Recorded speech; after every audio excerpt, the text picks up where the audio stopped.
Bonjour tout le monde, bienvenue sur Overtime NHL. Jonathan Filion avec vous, très heureux de vous retrouver en ce mardi, exceptionnellement pour la première fois de la saison Overtime NHL qui est diffusée un mardi.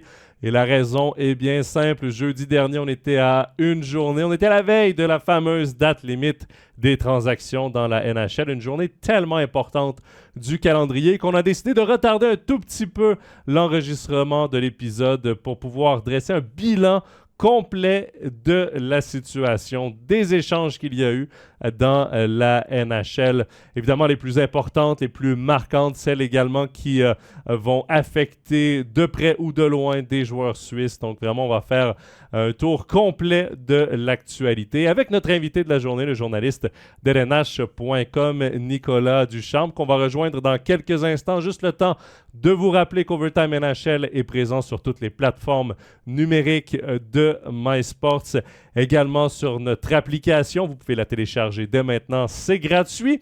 Et l'épisode de la journée sera rediffusé sur MySports 1 à 20h avant de revenir les jeudis comme ce fut le cas depuis le début de la saison. Voilà, tout est dit. On peut déjà rejoindre Nicolas Ducharme.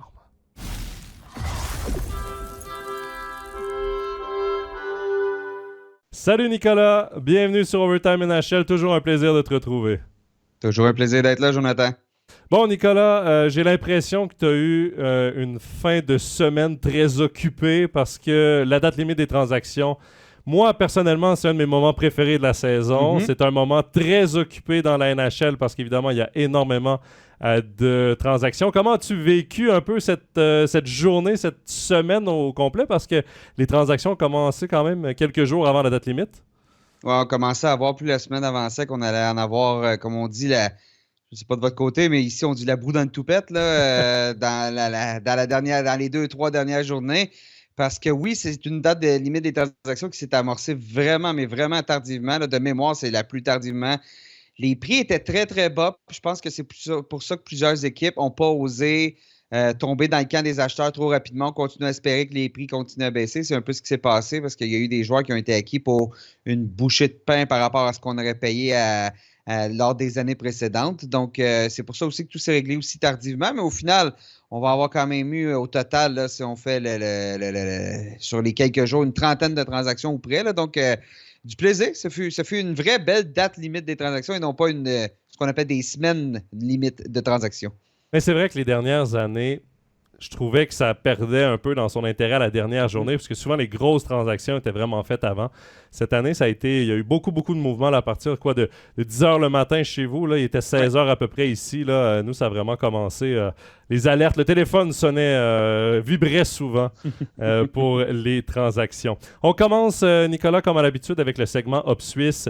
Et pourquoi le segment Hop Suisse? Ben, il y a des Suisses qui vont être affectés, soit directement ou indirectement, par certains mouvements de personnel qui s'est passé le 8 mars dernier. Et on va commencer par celui qui est le plus affecté par cette date limite des transactions. C'est le gardien Ludovic Weber. Weber qui évoluait en AHL dans le club école des Panthers de la Floride. Il a été échangé aux Penguins de Pittsburgh en retour de Magnus Hellberg, un autre gardien de but. Il va évoluer du côté de Wilkes-Barre en AHL toujours. Est-ce que c'est une mauvaise nouvelle pour lui? Parce que c'est quand même le club qui l'a signé, qui est allé le chercher, qui jette un peu, qui décide de s'en débarrasser, vraiment de plus mettre d'efforts en lui. Mais en même temps, il arrive dans un contexte de semi-reconstruction. On va le dire comme ça, parce que c'est pas ouvertement dit que c'est une reconstruction du côté des Pingouins. Mais il y a peut-être un peu plus de chance pour lui. Est-ce que tu vois ça positivement? Ouais, à la base, je dirais pas que les Panthers ont voulu s'en débarrasser. Je pense juste que les Panthers ont voulu aller chercher une quatrième option devant le filet. Si jamais, on sait, les blessés, regardez ce qui est arrivé avec les Golden Knights l'année dernière. On a dû aller chercher en profondeur durant les séries éliminatoires les Panthers qui visent la Coupe cette année. Donc, on veut vraiment des forces supplémentaires. Pour Weber, écoute, se retrouve à Scranton. Je ne sais pas si vous connaissez The Office de votre côté, mais c'est là que ça se passe, au Wilkes-Barre, Scranton. Donc, on va pouvoir se retrouver dans une équipe où on va peut-être avoir un peu plus de temps de jeu. mais se retrouve un peu dans la même situation, c'est-à-dire comme quatrième gardien. Hein? C'est ce qui se passait aussi cette année. Là. Il était adjoint là, derrière Spencer Knight à Charlotte Weber. Là, cette année, il va avoir Joel Blomqvist plutôt cette année. À partir de maintenant, il va avoir Joel Blomqvist devant lui. Peut-être un peu plus de temps de jeu, mais somme toute, ça devrait se ressembler. Est-ce que les Panthers ont des plans à long terme pour Weber? Je doute, je ne sais pas, là, on verra bien. Je pense que c'est Blomqvist un peu on veut développer, là, qui est un choix de deuxième ronde. Du côté de Weber, son contrat prend fin cette année. Tout est dans les airs là, pour lui. On verra bien ce que les Panthers, plutôt ce que les Pingouins vont décider là, avec lui à la fin de la saison. Ouais, reste que Blomqvist a 22 ans. Ouais. Tout jeune, donc c'est vraiment le gardien qu'on veut développer, comme tu l'as dit. Ludo Weber, il a plus d'expérience professionnelle.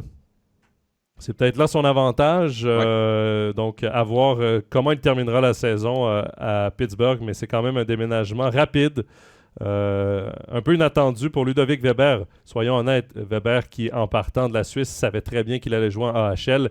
Aurait été, je pense, très surpris d'avoir eu un départ en NHL, mais parfois, comme tu l'as dit, les choses peuvent aller vite. Ouais. Et, ça prend un concours de circonstances. Exactement. Ça. Et à Pittsburgh, Nedeljkovic a un contrat jusqu'à la fin de la saison comme deuxième gardien NHL. Est-ce que c'est là que Blomqvist va monter? Si on aime bien Weber avec une bonne fin de saison, peut-être qu'il restera en AHL pour la saison prochaine. Ça reste à voir. Mais donc, Ludovic Weber, le seul Suisse de cette date limite des transactions, à avoir été échangé. Par contre, il y a un autre gardien suisse qui est directement affecté par les transactions du côté du New Jersey. Évidemment, je parle d'Akira Schmid. Akira Schmid qu'on voyait ouvertement comme deuxième gardien avec Vitek Vanacek en début de saison au New Jersey. Ça a été très compliqué défensivement après les blessures. Les changements, il y a eu quelques défenseurs établis qui ont été échangés pour faire de la place à Luke Hughes et à Simon Nemec. Là, les Devils ont décidé d'aller chercher non pas un, mais deux gardiens en vue de cette fin de saison. Jake Allen avec du Canadien de Montréal contre un choix de troisième ronde, potentiellement un choix de deuxième ronde s'il joue plus de 40 matchs l'an prochain. Et Kaapo Kähkönen du côté de San Jose contre Vitek Vanacek. Donc clairement, on a jeté l'éponge dans le cas des Devils avec Vanacek. Kähkönen, je crois qu'il est en fin de contrat à la fin de la saison. Pour Jake Allen, il va lui rester une saison supplémentaire. Comment tu vois ce mouvement de personnel pour Akira Schmid? Parce que c'est sûr que pour lui, à court terme, c'est décevant parce que clairement, il ne remontera pas dans la NHL d'ici la fin de la saison. Surtout qu'il y a Daz qui jouait, là, qui a pris une coche de plus, là, un rang de plus dans l'effectif, dans l'organigramme des Devils. Mais la bonne nouvelle, c'est qu'il a besoin de matchs, il a besoin d'expérience et ça va se passer dans la AHL où il peut se développer. Oui, exactement. C'est fou comment les choses changent rapidement. Jonathan, au début de la saison, on disait que les Devils allaient être des challengers à la Coupe Stanley. Ouais. Bon, allaient avoir un bon duo de gardiens intéressant, jeune, mais intéressant.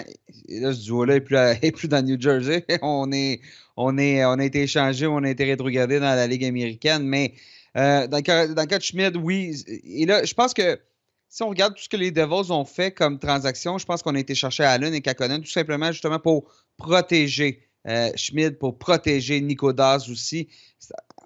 Ça ne fonctionnait pas pour les deux. Là. Soyons francs, Daws, ça allait un petit peu mieux, mais quand même, les statistiques, c'était très difficile. Ça va pas bien la saison des Devils. On a eu des blessures aussi. Donc, je pense qu'ultimement, le but est d'envoyer Daws et Schmid dans la Ligue américaine et de leur faire reprendre l'expérience, revenir aux bases, comme on dit, redevenir les gardiens qu'ils étaient. Et à ce moment-là, on aura deux vétérans en haut qui accumuleront victoire ou défaite. Tout ça, on verra bien. Mais justement, là, et l'année prochaine, je m'attends encore à beaucoup de changements là, devant le filet des Devils. Donc, est-ce que Schmid sera dans la course pour un poste l'année prochaine? Je ne crois pas non plus, mais il est encore jeune, Schmid. Donc, il a le temps. Là. Comme on dit toujours, maintenant, les gardiens en NHL, là, ça fait le saut là, à partir de 24 ans. Là, c'est là qu'on commence à être un gardien de calibre. Donc, il a encore beaucoup de temps devant lui. Oui, puis reste que Jake Allen, c'est un bon vétéran, un joueur apprécié dans le vestiaire, mais qui, avec la retenue de salaire de 50% du Canadien de Montréal, ne coûtera sur la masse salariale des Devils que 1,9 million, si je ne me trompe pas, ou quelque chose environ, dans le genre. Oui. Donc, si jamais les Devils décident de vraiment changer leurs deux gardiens ben, Jake Allen est à ce moment-là plus facile à échanger. Tu retiens un petit peu de salaire si tu veux, puis il devient un gardien à un prix dérisoire pour un gardien avec autant d'expérience en NHL. Donc, on verra l'avenir de Jake Allen du côté du New Jersey. Même chose pour Kaapo Kähkönen. Mais je veux quand même qu'on reste sur les Devils parce qu'évidemment, c'est une équipe ici en Suisse qu'on a beaucoup à l'œil avec Siegenthaler, Ischier et Timo Meier. Mais là, il y a eu l'échange de Vanecek, évidemment. Bon, tu viens d'en parler, les gardiens de but. Tyler Toffoli qui a quitté. Lui qui a été échangé aux Jets de Winnipeg. Il y a le défenseur Colin Miller aussi qui a été échangé.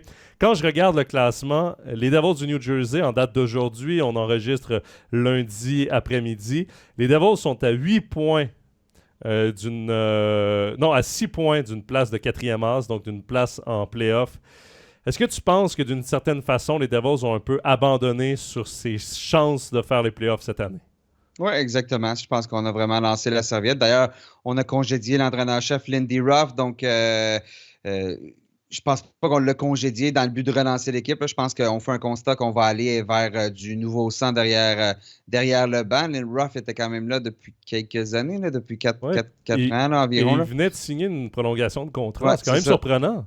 Oui, c'est ça. Mais, écoute, oui, effectivement. Donc, tu te dis, bon, écoute, je pense pas qu'on a lancé totalement la serviette, mais c'est un peu le constat de fait que ça va être difficile. Il nous manque Dougie Hamilton. On a une jeune brigade défensive. Si on regarde la brigade défensive des Devils présentement, là, c'est rien de très spectaculaire pour une équipe qui tente d'aller loin en séries éliminatoires. Justement, présentement, le premier duo, c'est Siegenthaler, c'est John Marino. Marino, l'année dernière, on trouvait qu'il ne faisait pas le travail à Pittsburgh. Là, il est sur le premier pairing.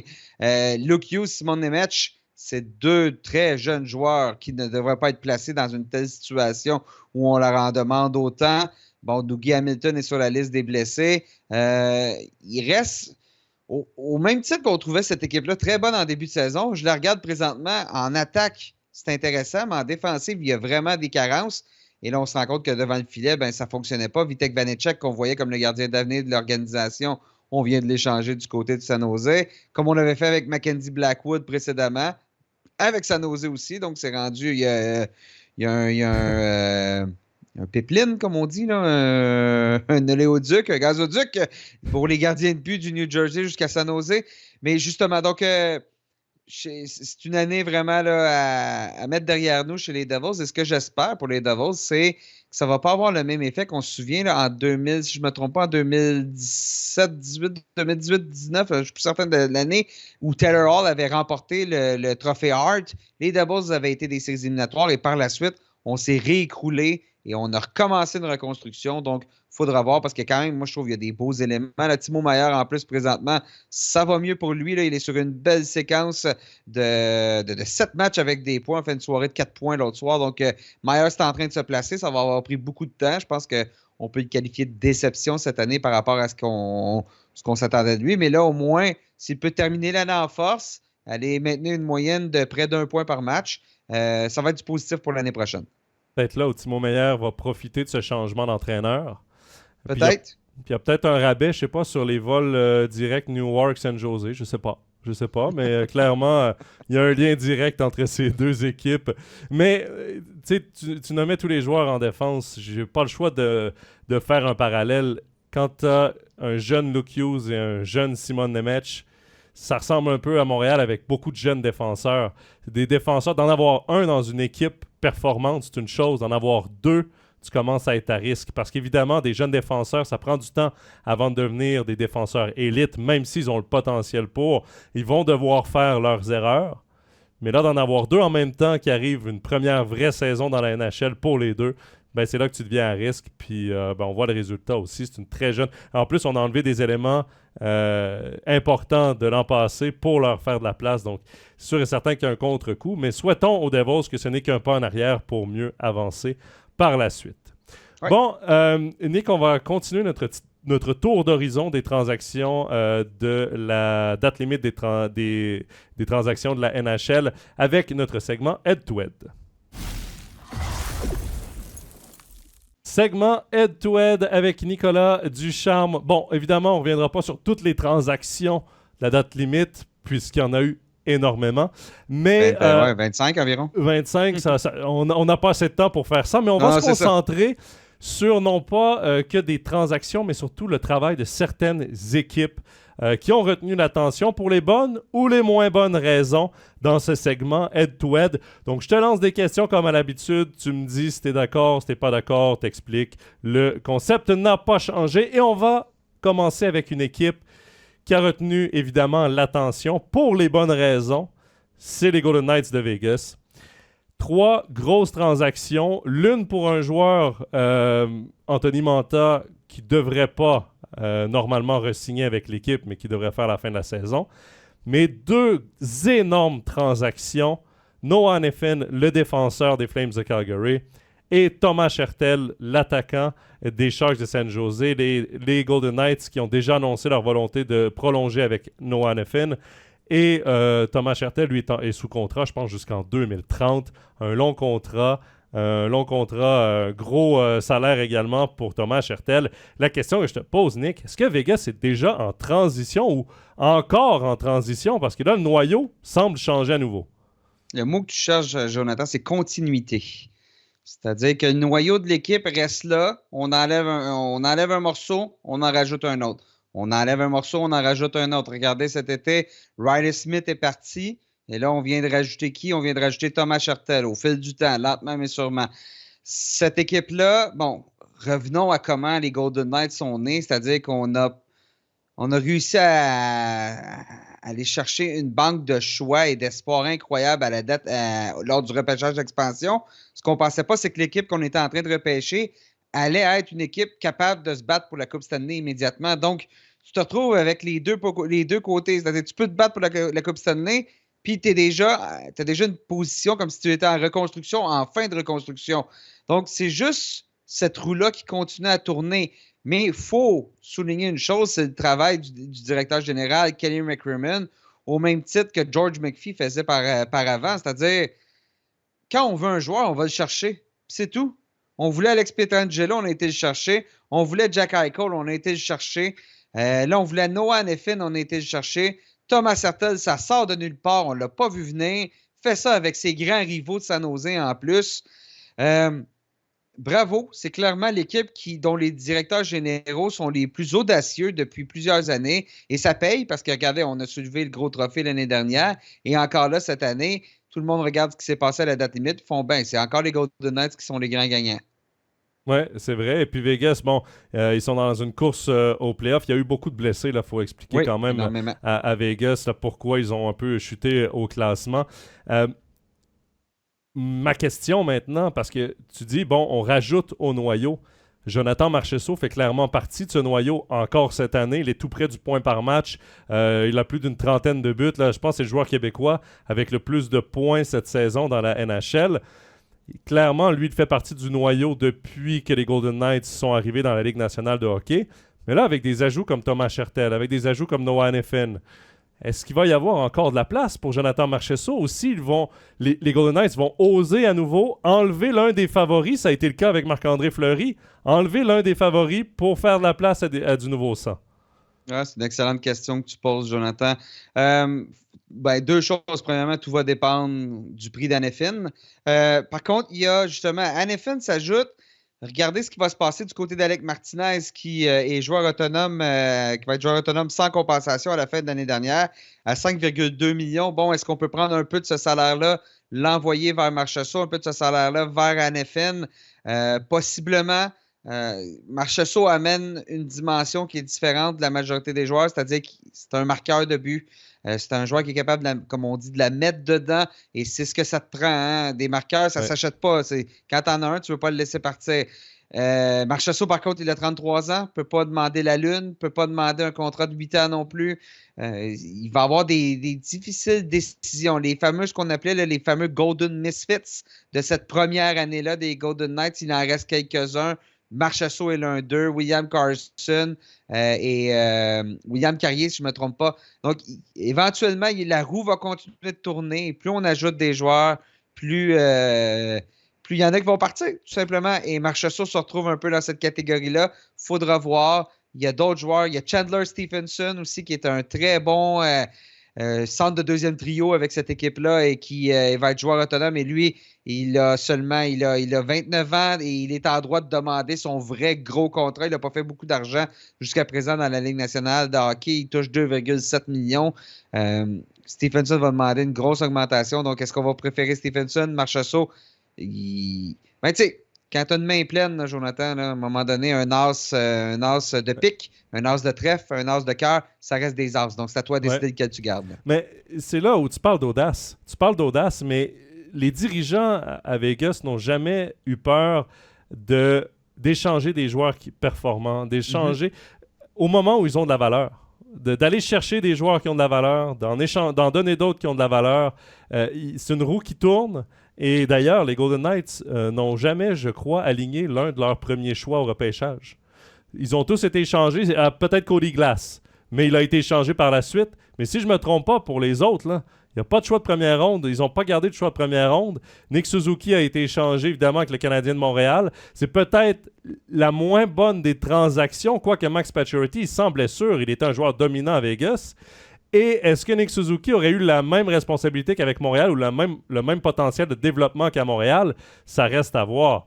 Mais quand même, ils n'ont pas peur de donner pour recevoir. Oui, cette transaction-là avec Pacioretty Suzuki, c'est... Je ne vais pas dire une erreur parce qu'effectivement, on a payé cher, mais Pacioretty était à plus d'un point par match. C'était un peu gagnant-gagnant là, à ce moment-là. La transaction de Thomas Tatar avec Détroit, ça avait été, on a payé beaucoup trop cher, puis ça n'avait pas fonctionné avec Tatar. On l'a envoyé par la suite à Montréal. Il y a toujours aussi la portion, on se débarrasse de salaire. Ça vaut, maintenant, on vient de le voir à la date limite, ça vaut de l'argent.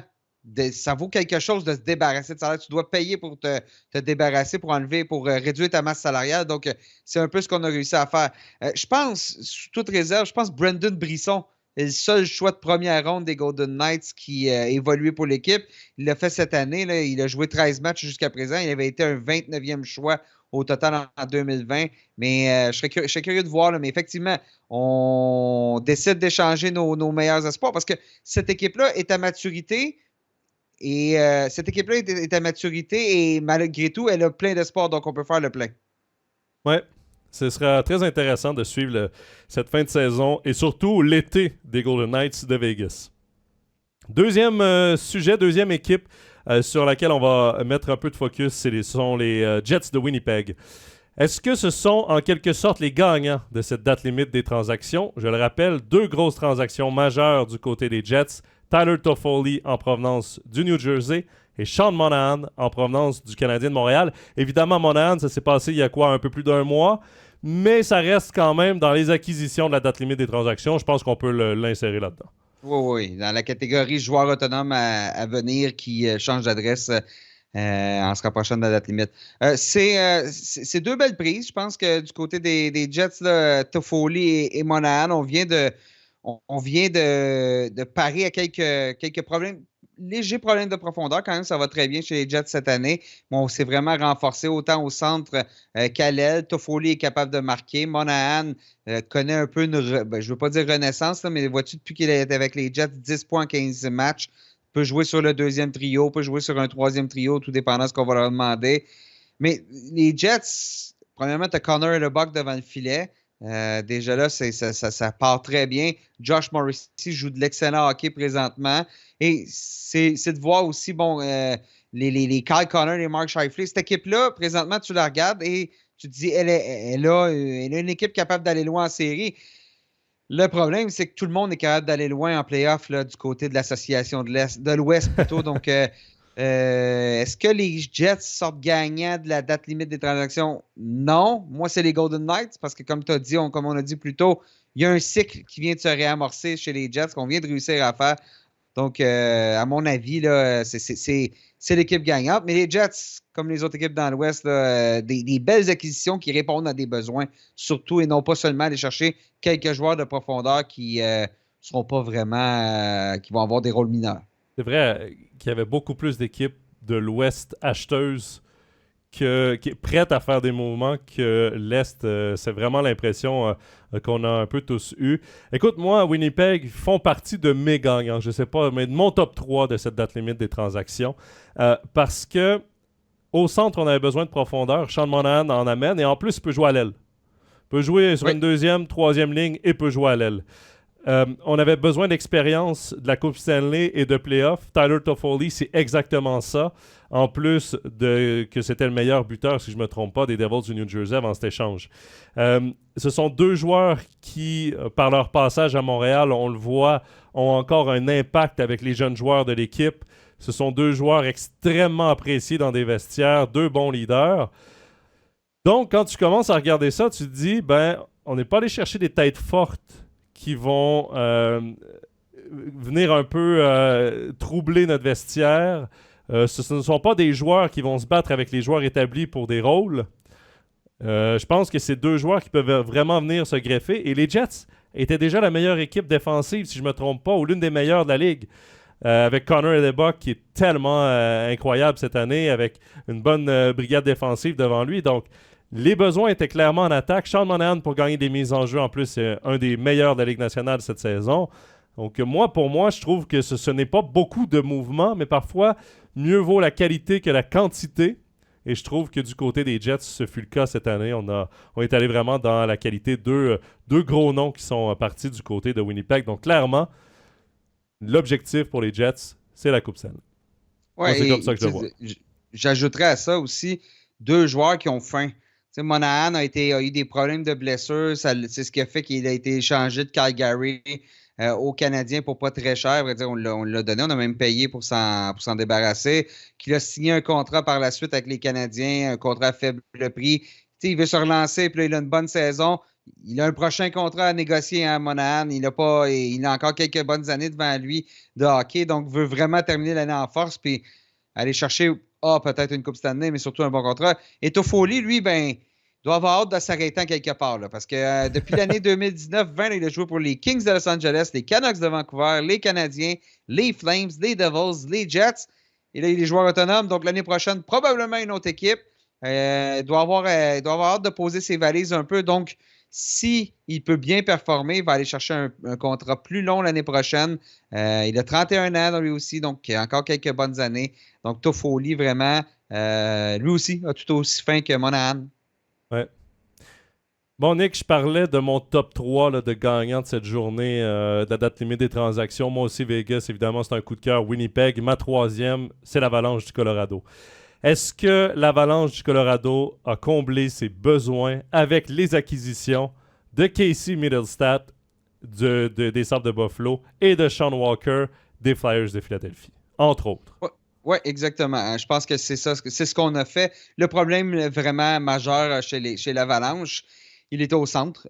Présentement, c'était Ross Colton qui était sur le deuxième trio. Je pense pas que Ross Colton est un joueur de deuxième trio. Je pense que de toute façon, Ross Colton, tu le veux sur ta troisième ligne pour venir affronter les meilleures combinaisons adverses, les meilleurs trios adverses.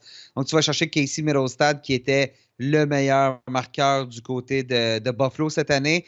C'est pas un gros joueur, c'est un joueur qui est capable de générer un peu d'attaque, mais qui est capable aussi de jouer là, un peu partout. Donc là, tu te retrouves avec McKinnon et Mittelstadt. Tu as Valérie Nichushkin qui vient de revenir au jeu. Ça, c'est intéressant. Il était sur le programme d'aide de la Ligue nationale, Association des joueurs.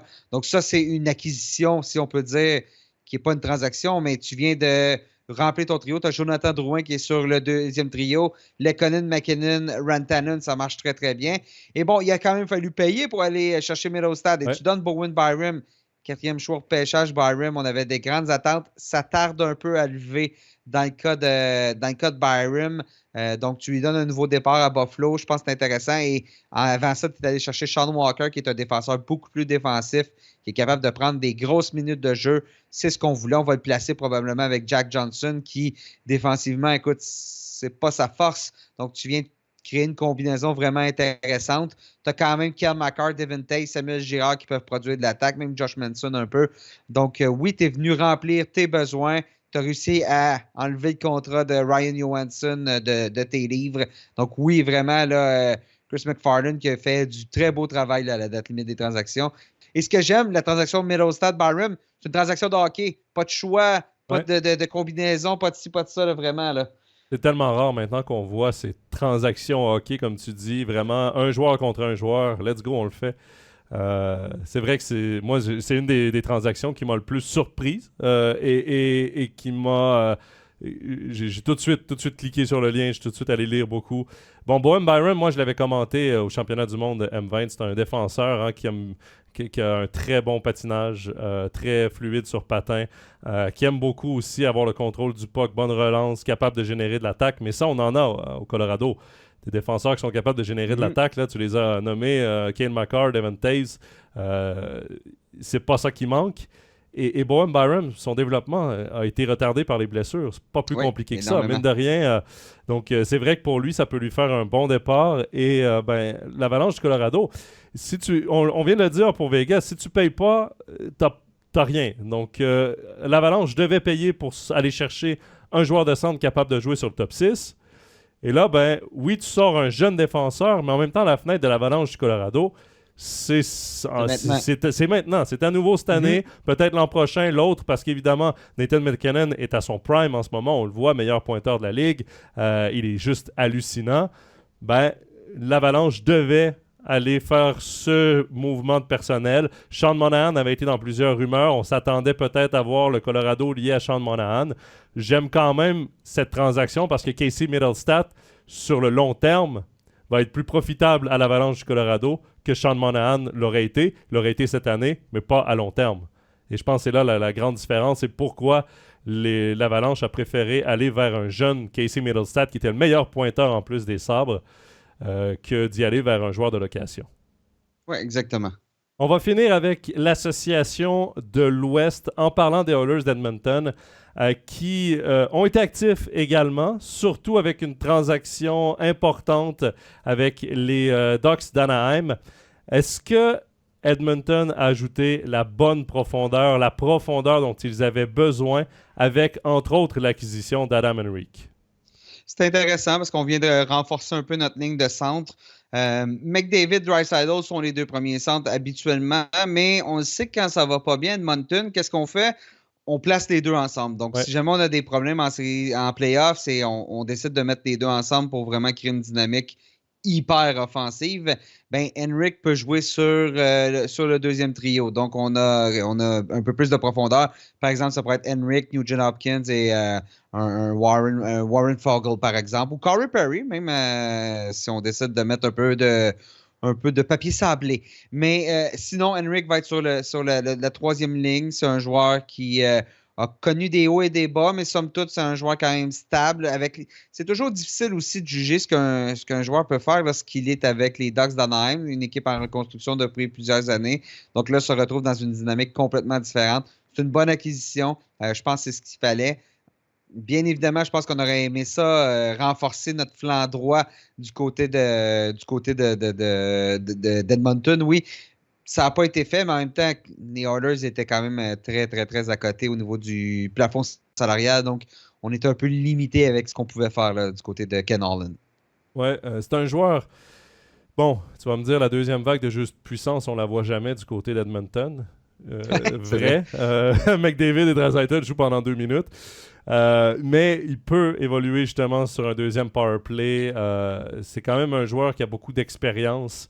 Moi, je pense que ça comble pas tous les besoins qu'avaient les Oilers d'Edmonton, mais ça permet justement de recréer ce duo infernal, ce monstre à deux têtes sur le premier trio, sans trop craindre dans le reste de l'effectif à quoi ça va ressembler. Et je pense que c'est un peu le but de cet échange et la volonté des Oilers d'Edmonton. On va maintenant passer à l'association de l'Est. On a quelques équipes dont on voulait parler. Et on va commencer par une qui a été active, les Hurricanes de la Caroline, qui sont allés chercher 2 gros morceaux. On va le dire comme ça, 2 gros joueurs. Jake Gensel du côté des Penguins de Pittsburgh. On le connaît très bien, marqueur de but, qui a longtemps joué avec Sidney Crosby. Et Evgeny Kuznetsov chez les rivaux, les Capitals de Washington. Kuznetsov qui était passé dans le programme d'aide aux joueurs, qui ensuite avait été rétrogradé en AHL, un énorme contrat. D'ailleurs, les Capitals vont garder 50% de son salaire pour l'envoyer avec les Hurricanes. Ma question, Nick, est-ce que ce sont des bons paris qu'ont fait les Hurricanes de la Caroline? Habituellement, quand tu vas chercher le meilleur joueur disponible à la date limite, c'est que tu as fait tu as fait un bon travail. C'est le cas de Gensel. T'as le meilleur Gensel joueur puis le plus gros point d'interrogation, je pense. Oui, oui, effectivement, effectivement. Mais il t'a pas coûté trop cher le point d'interrogation, donc c'est un pari intéressant. Bon, Gensel, j'ai hâte de voir comment il va performer. Là. Il est sur la liste des blessés présentement. C'est un joueur qui joue avec Sidney Crosby depuis toujours, hein, donc il y a beaucoup de réflexes. Tu joues avec un des meilleurs joueurs au monde. Quelle est la réelle valeur? Je ne sais pas si tu comprends ce que je veux dire. Quelle est la réelle valeur de Jake Gensel une fois qu'il se retrouve loin de Sidney Crosby?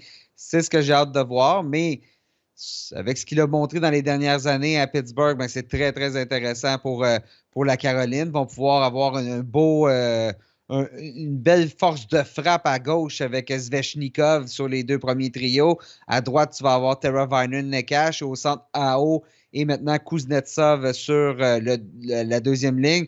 Kuznetsov, ben, c'est à lui à faire les efforts pour redevenir le joueur d'élite qu'il était. Cette année, c'était très difficile. Il avait seulement 17 points au compteur, a intégré le programme d'aide et tout ça. Donc, il l'a dit lui-même là, après le match de samedi. Il dit « Je prends rien pour acquis. Je comprends qu'on m'offre une chance. C'est à moi d'en profiter. » Donc, justement, bon, le constat aussi, c'est qu'Jesperi Kotkaniemi est aux yeux des Hurricanes, pas un centre de deuxième trio. Donc, c'est ce qui explique qu'on a fait cette transaction-là. Donc, Kotkaniemi qu'on avait mis sous contrat pour 8 ans, je pense. Là. Donc, on en a encore pour plusieurs années là, avec lui, qui a connu un bon début de saison et ensuite une très, très, très sérieuse léthargie qui fait que, bon, ben, c'est pas à la hauteur des attentes cette année du côté de la Caroline. C'est vrai que c'est là qu'on va voir si Jake Gensel est un peu Crosby dépendant. Dans sa qualité de joueur élite de la Ligue nationale, de très bons marqueurs dans la Ligue nationale de hockey. Moi, je trouve que ce sont deux bons paris parce que oui, on peut se poser cette question-là sur Jake Gensel, mais maintenant, il a assez d'expérience en NHL que même s'il n'a pas exactement les mêmes chiffres qu'avec Crosby, je pense qu'il va être capable, dans une équipe qui génère de l'attaque comme celle des Hurricanes de Caroline, de trouver sa niche, de trouver une façon de produire. Pour Kuznetsov, ben, tu l'as dit, le gros problème des Hurricanes, c'est la ligne de centre. Après Sébastien Aho, c'est mince. C'est Jordan Staal, très bon joueur, évidemment, on le connaît, mais il est vieillissant. Tu le veux sur ton troisième trio. Tu le veux sur ton troisième, exactement. Ça n'a jamais été. C'est un joueur parfait, troisième joueur de centre. Dans son prime, il est monté deuxième joueur de centre. OK. Sur quelques années, ça allait, mais au moment de sa carrière, c'est un très bon troisième joueur de centre. Kuznetsov, ben, change d'environnement. Sort du programme d'aide aux joueurs, veut cette deuxième chance certainement pour se relancer. Je pense que niveau motivation, c'est dur d'aller chercher mieux que de passer d'une équipe à la base qui se bat pour les playoffs mais qui ne devrait pas faire les playoffs à une rétrogradation en AHL pour un joueur qui était établi depuis des années en NHL, à là passer à une équipe qui va participer aux playoffs. C'est difficile, là, il n'est pas motivé et si là, il ne retrouve pas son jeu, je ne sais pas ce qu'il va lui falloir parce que clairement, c'est le plus beau des parcours pour lui cette année pour se relancer. Il va être mis dans la meilleure des situations et surtout, il va avoir l'un des meilleurs coachs de la Ligue nationale de hockey aussi. Rob Brindamour, j'espère qu'il pourra aller chercher le meilleur de ce joueur-là. Puis là, ben, les Hurricanes vont avoir, je pense, une attaque très bien équilibrée si Kuznetsov retrouve un peu ses marques. Mais je trouve que oui, je disais pari. Je pense que Gensel est moins un pari que Kuznetsov. Je pense que c'est sûr. Mais j'aime quand même ces deux mouvements. Après, j'aurais pensé que les Hurricanes auraient peut-être payé pour aller chercher Sean Monahan. Est-ce qu'ils ont été un peu trop radins, un peu trop ont décidé de pas trop payer le premier choix. On sait que les équipes voulaient pas payer beaucoup cette année. C'était vraiment le marché était à l'acheteur et non pas au vendeur. Donc c'est peut-être là où les Hurricanes se sont dit personne ne sera prêt à donner un premier choix à Montréal pour aller chercher Sean Monahan. C'est vrai qu'il aurait très très bien cadré dans cette ligne de centre, beaucoup d'expérience. Surtout un joueur qui n'est pas un point d'interrogation comme Kuznetsov, mais dans les circonstances, c'est vrai que les Hurricanes ont pris de bons paris. Et j'ajouterais, chez les Hurricanes, Frederik Andersen vient de revenir au jeu. C'est un cadeau, c'est pas une transaction, mais il revient au jeu, va être en duo avec Piotr Kochetkov.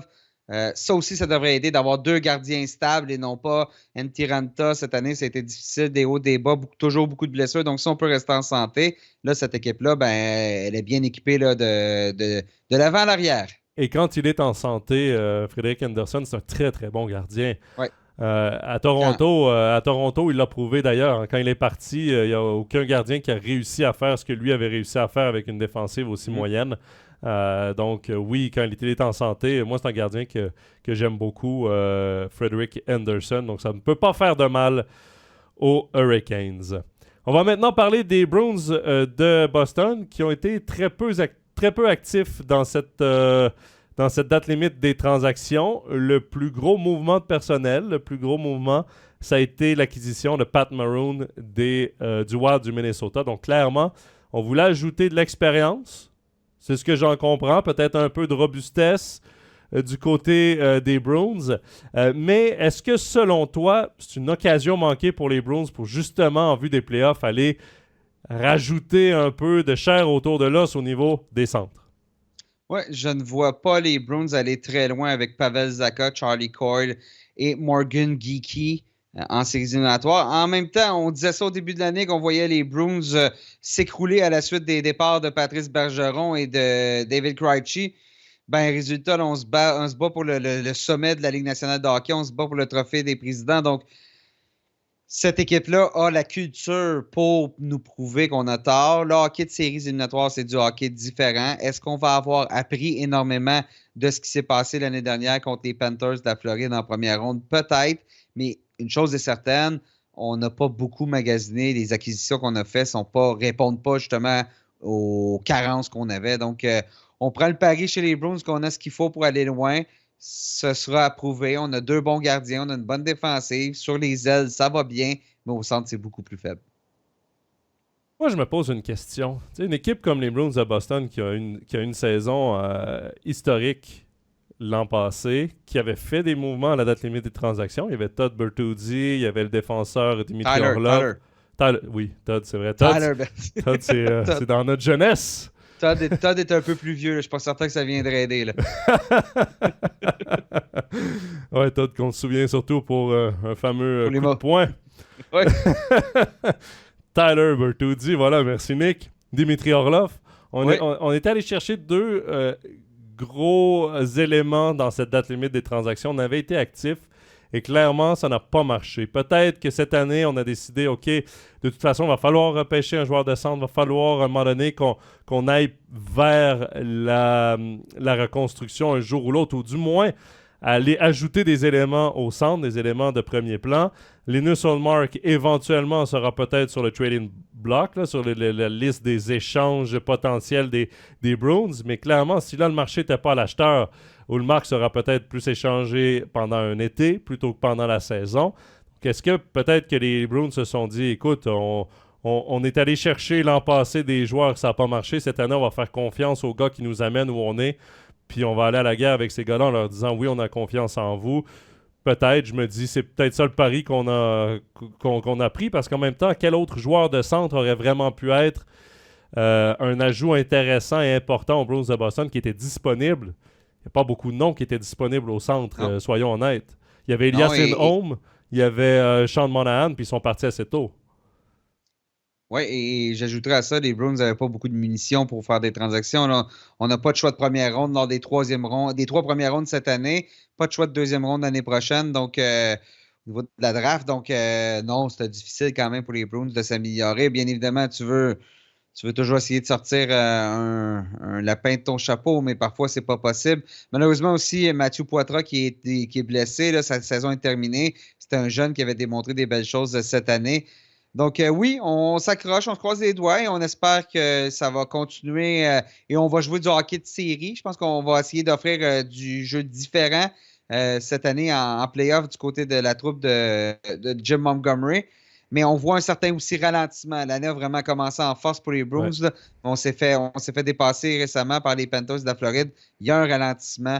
Moi, je ne mettrais pas mes billes sur les Bruins en playoffs, mais bon, c'est une équipe qui continue de prouver qu'on a tort.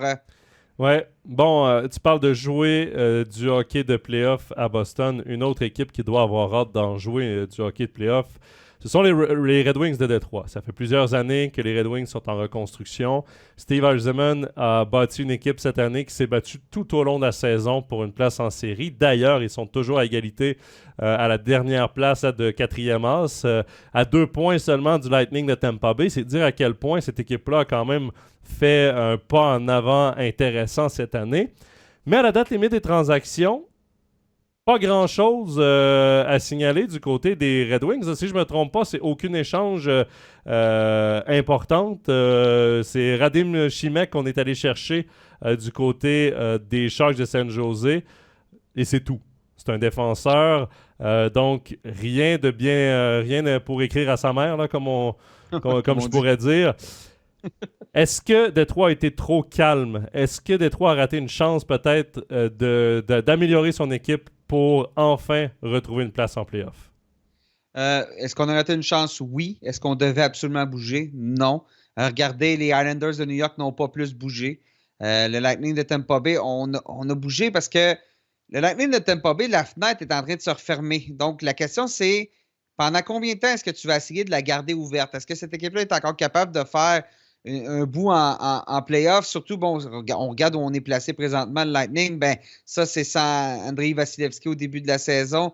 Il nous manque des éléments, tout ça. Tandis que les Red Wings, on est en reconstruction. On est une fin de. Bon, je pense qu'on a terminé la reconstruction, mais c'est pas le temps de soudainement envoyer nos meilleurs éléments, les plus jeunes, ailleurs pour aller chercher du renfort à temps partiel, du renfort pour d'ici à la fin de l'année. En plus, présentement, chez les Red Wings, on est privé de Dylan Larkin. Lorsqu'il va revenir au jeu, ça va beaucoup aider. On est dans une lutte à 3 là, pour une place en séries éliminatoires, à mon avis, même à 4 là, avec les Flyers de Philadelphie. Donc, les Red Wings savent très bien qu'ils ne peuvent pas rattraper les 3 premières équipes dans l'Atlantique. Il leur reste à aller chercher soit les Islanders, soit le Lightning. Ou les Flyers pour être des playoffs. Donc, si on y croit, si on croit que cette équipe-là est capable d'y aller, je pense qu'il ne fallait pas nécessairement bouger. Ça aurait été bien, peut-être un peu renforcer la défensive, mais somme toute, fallait pas partir en peur. Un peu comme les Islanders ont fait, là, Lou Lamoriello qui n'a donné aucune munition nouvelle à Patrick Roy. Oui, justement, on y vient à ces Islanders de New York. Mine de rien, le joueur de location chez les Red Wings de Détroit, le joueur, justement, l'acquisition, entre parenthèses, entre guillemets, de joueur de location, ça reste Patrick Kane. Oui, ben c'est ça, exactement. Donc, on regarde l'équipe présentement. Cette équipe-là, elle n'est pas mauvaise. Elle a progressé cette année. Patrick Kane s'est ajouté. On a Lucas Raymond, on a David Perron, on a des vétérans, on a des jeunes. C'est pas une mauvaise équipe. Manque peut-être un peu de talent brut. Manque peut-être une vedette, une grosse vedette. Je ne mets pas Patrick Kane dans cette liste-là parce que ça reste encore qu'on n'est pas certain à 100% ce qu'il va nous donner à long terme. Mais bon, il a quoi? Il a 1 point par match là, cette année quand même, Kane, donc c'est très intéressant. C'est pas une mauvaise équipe. En plus, on est privé de Ville Yousso, notre premier gardien, notre gardien numéro 1. Alex Lyon fait un très bon travail. Mais je comprends la décision de ne pas avoir bougé. Ça aurait été bien, mais parfois, ça ne vaut pas la peine de trop changer la dynamique de l'équipe non plus. Bon, tu as parlé des Islanders de New York, le directeur général Lou Lamoriello, qui n'est pas reconnu pour s'enflammer dans des journées comme les dates limites des transactions, autant dans le temps qu'il était au New Jersey qu'à Toronto ou avec les Islanders de New York. Aucun mouvement de personnel du côté des Islanders de New York. Est-ce que tu penses que c'est un vote de confiance envers Patrick Roy de dire, écoute, Patrick, je t'ai donné du temps, parce que son arrivée, on voyait des éléments positifs, mais ça a pris du temps avant que la mayonnaise prenne. Là, ils sont sur 6 victoires consécutives, remontent dans le portrait des playoffs, là, sont à la toute dernière place en vue des playoffs. Est-ce que tu penses est-ce que tu prends cette absence de mouvement des Islanders comme un vote de confiance envers Patrick Roy? Je pense que c'est un vote de confiance envers les joueurs qui sont là. Ces joueurs-là, souvenez-vous, regardez le noyau des Islanders, c'est le même qu'il y a 2 ans, qu'il y a 3 ans, lorsqu'on atteignait la finale d'association. Je dis il y a 2 ans. 3 et 4 ans plutôt, excusez-moi. Lorsqu'on atteignait la finale d'association de l'Est, c'est une équipe qui, l'année dernière, a failli éliminer les Hurricanes de la Caroline. C'est passé près. C'est somme toute le même noyau avec un nouvel entraîneur. Donc, ce que tu dis, c'est à ces joueurs-là, c'est l'aide que vous aviez besoin. Vous l'avez eu l'année dernière lorsqu'on a été chercher Bo Horvat à gros prix et on lui a offert un contrat. Donc, lui, il est encore là. Donc, tes renforts, tu n'as pas été les chercher pour seulement terminer la saison. Tu as été les chercher sur plusieurs saisons. Et là, c'est de dire, écoutez votre nouvel entraîneur, Noah Dobson, lui, qui progresse, qui est vraiment en train de s'établir comme un défenseur numéro 1. On a un bon gardien. On a un système de jeu qui avait besoin d'être un reset, là, une petite réinitialisation avec l'arrivée de Patrick Roy. Donc, c'est un vote de confiance envers les joueurs en disant, je sais que vous êtes capables, vous n'avez pas besoin d'aide, suivez ce que Patrick Roy va vous dire et on se revoit en deuxième, en troisième, mais peut-être même en finale. Oui, ce sera très intéressant de voir la progression de cette équipe en fin de saison. Là, c'est assez incroyable. On voit enfin l'effet Patrick Roy. Alors, on a à l'heure actuelle, à l'heure où on se parle, on a 6 victoires de suite. Là.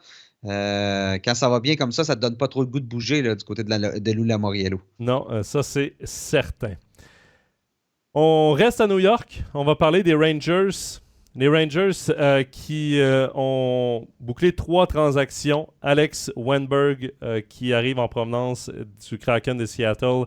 Chad Ruhwedel, le défenseur qui arrive de Pittsburgh. Et Jack Roslovic qui arrive de Columbus. Ce ne sont pas des superstars. Ce sont des joueurs qui vont avoir un rôle dans cette équipe. L'an passé, on avait tenté de frapper 2 coups de circuit au lieu d'un, avec Tarasenko et avec Patrick Kane. Est-ce que tu penses que les Rangers ont appris de leurs erreurs? Parce que clairement, ça n'avait pas fonctionné avec les coups de circuit. Cette fois, on a décidé d'y aller avec des coups sûrs. Oui, exactement. Mais même à ça, coup sûr, je reste un petit peu... Bon, Wenberg et Roslovic, c'est 2 joueurs qui avaient un bon potentiel, mais qui ont toujours eu de la difficulté à l'atteindre. Donc, ça se peut que ça soit un coup de circuit pour les prix qu'on va avoir payés. Roslovic va se retrouver peut-être sur le premier trio. C'est un joueur de centre, il peut jouer à l'aile, donc on est allé chercher de la profondeur. Wenberg, c'est un joueur qui a de la vitesse, mais qui est responsable quand même dans sa zone, donc va jouer sur une troisième ligne probablement. Mais je reviens avec la même chose toujours. Roslovic, c'est pas un ailier droit à la base. Alexis Lafrenière, c'est pas un ailier droit à la base. Capo Caco, ça lève pas beaucoup cette année. Et ça, c'est ton flanc droit avec Matt, les gros muscles, Rempe. Moi, je vois pas à long terme, lors des les match-ups, les combinaisons en série, l'ailier gauche qui va se présenter devant un de ces joueurs-là, disons que le défenseur en arrière est mieux d'être solide parce qu'il va peut-être manquer un peu de talent à droite. Matt les gros bras Rampé ou Matt œil au beurre noir Rampé? Bon, ici, ce serait coquard. Un vient avec l'autre. Un vient avec l'autre parfois. Ouais, ici, ce serait coquard. Ce serait pas œil au beurre noir. Un Là, au cocard, Québec, voilà. c'est œil au beurre noir. Ouais. On vient d'en perdre quelques-uns, là. Ouais, lui, c'est toute une entrée en matière en NHL. Ouais. Bon, honnêtement, là, oui, c'est toute une entrée, puis bon, ça célèbre, puis tout ça, mais là, il s'est calmé un peu, là, puis je suis content parce que oui. à 21 ans, là, affronter les gros matamors de la NHL qui ont de l'expérience, en combat, à un moment donné, tu vas te placer dans une situation qui a été difficile. Et le cocard qu'il avait sur l'œil gauche en disait beaucoup à la suite de son combat contre Mathieu Olivier. Ouais, ça aurait mal fini, toute cette histoire, s'il avait continué comme ça. Parce qu'à chaque match, il se battait, c'est pas compliqué. Là. Il n'y avait pas un match qui se battait pas et c'était toujours contre des gros bagarreurs, comme tu l'as dit. Ça aurait mal fini, toute cette histoire. Dernier thème, on parle des Maple Leafs de Toronto et du Lightning de Tampa Bay. Est-ce que pour toi, ce sont en quelque sorte les déceptions de cette date limite des transactions?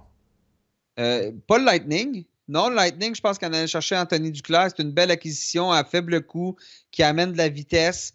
Mais je comprends ce que tu veux dire au niveau de on n'a pas bougé énormément. En défense. C'est surtout en défense, le Lightning. Pour moi, c'est une déception. Parce que oui, Matt Dumba, il a eu des bonnes années au Minnesota, mais dans son territoire, il est à risque. Et sans Mikhail Sergachev, c'est faible en défense. C'est faible en défense, exactement. Je ne sais pas ce qu'il y avait de disponible pour Julien Brisebois sur le marché, mais bon, le problème, c'est que le Lightning n'a pas beaucoup de choix, n'a pas beaucoup de possibilités pour essayer de s'améliorer. Donc, on va mettre tout ça dans les mains d'Andrei Vasilevski. Si vous me demandez où est-ce que le Lightning va aller en séries éliminatoires, je vous dirais pas très loin à mon avis. Je m'attends à ce que ce soit un printemps assez court comme l'année dernière. Mais bon, qui sait, Nikita Kucherov transporte cette équipe sur ses épaules depuis le début de la saison. Qui sait s'il ne sera pas en mesure de le faire en playoffs. Ce qui est certain, c'est que ça va prendre une grosse production offensive pour venir compenser ce qui va se passer derrière. Chez les Maple Leafs, c'est un peu la même situation. On n'a pas beaucoup d'éléments. On est vraiment pris à la gorge au niveau du plafond salarial. Donc, les acquisitions ont été peu nombreuses. Je regarde cette équipe des Maple Leafs. Je regarde comment on joue cette année. Je trouve que depuis quelques années, c'est la moins convaincante des équipes, des éditions des Maple Leafs.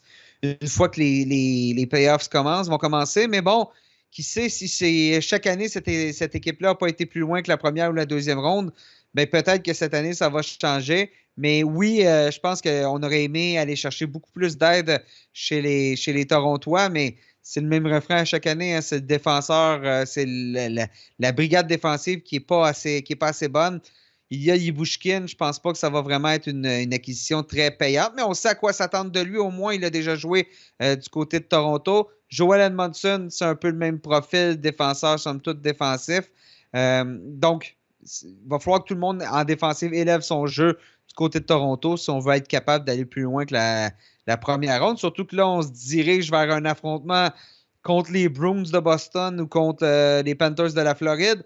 Bonne chance, ça ne sera pas très, très facile. Non, certainement, cette division sera très compliquée à passer. Peu importe les équipes là, avec les Panthers de la Floride, clairement, qui ont vraiment le vent dans les voiles. Et pour Toronto, au moins Joel Edmondson amène une expérience, une Coupe Stanley, une finale de la Coupe Stanley, une expérience de playoff.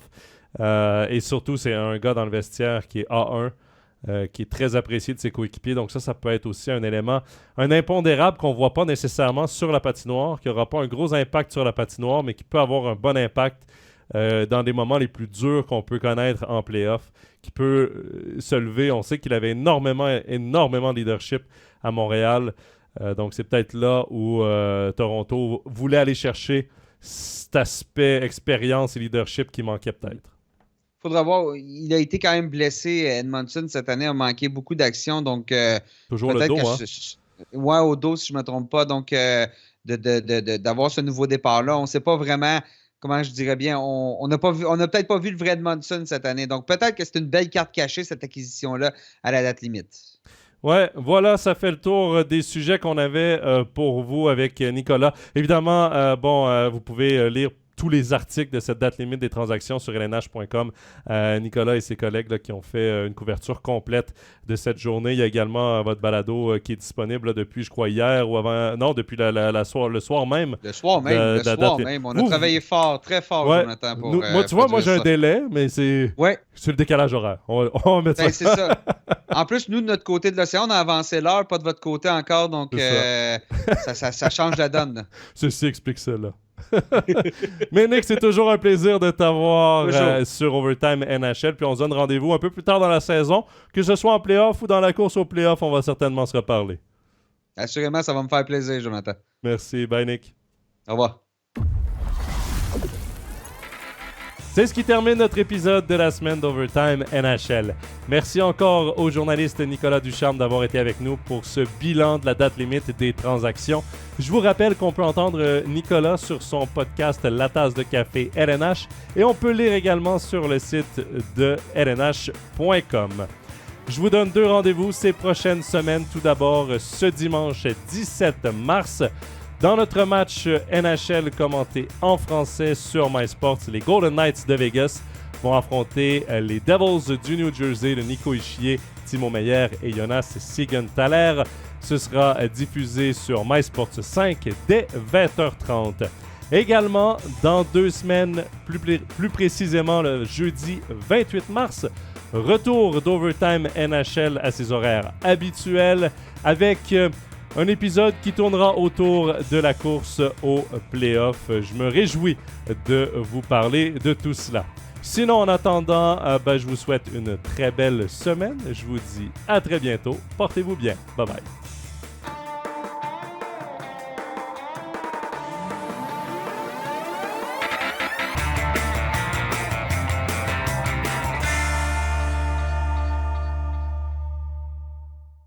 Tous les matchs de la National League, les ligues internationales et les meilleurs documentaires sur toutes les plateformes. Abonne-toi. MySports, c'est le hockey.